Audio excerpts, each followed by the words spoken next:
এই যে ফুচকা করব, তার ফুচকার জন্য এই যে রেসিপি ফুচকা, এই যে টক, এটা কি তেঁতুল তেঁতুল তেঁতুল ভিজিয়ে রেখেছি অনেকক্ষণ, তাই না?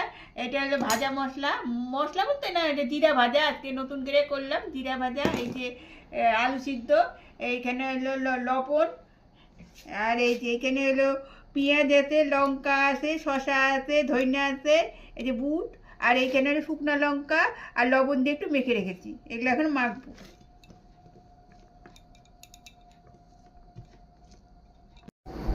এই যে এটার মধ্যে এখন আলু দিচ্ছি, আলুগুলো সব সিদ্ধ করছি।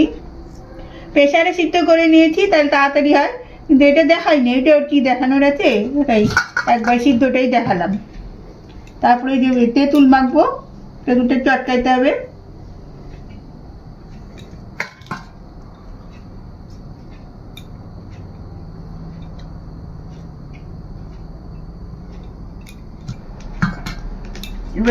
কি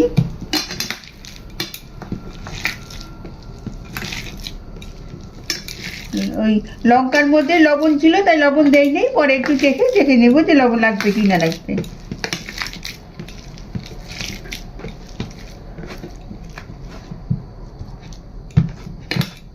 এবার তেঁতুলটা একটু চটকাবো। এটা হাত দিয়ে চটকে, এটা তো হাত ছাড়া তো কোনো উপায় নেই, এটা তো হাত দিয়ে চটকাবো, তবু অনেকের অনেক রকম সমস্যা থাকতে পারে, কিন্তু এটা তো হাত ছাড়া তো কোনো উপায় নেই, হাত ধুয়েই নিতি।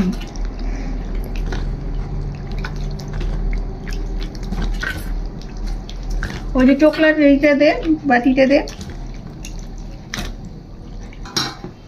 এই যে এখন এই যে এটিতে তুলে যেগুলো তুলবো, এতে তুললে এই যেগুলো সব এখন তুলবো। তারপর করার পর, এগুলো করার পর আবার থাইকে নিতে হবে, যেহেতু ভিজানো ছিল তার জন্য উঠতে কোনো অসুবিধা হচ্ছে না, এই যে এইভাবে উঠে যাচ্ছে। এবার এইভাবেই থাকবে কিছুক্ষণ, যেগুলো উঠে যাচ্ছে সেগুলোকে বের করে দিচ্ছি।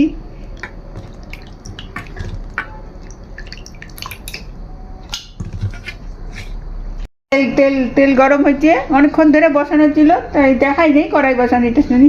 তেল গরম হয়েছে, এখন ওই যে ফুচকা ভাজবে, দুবার তেলে ভাজতে হয় ফুচকা সবসময়।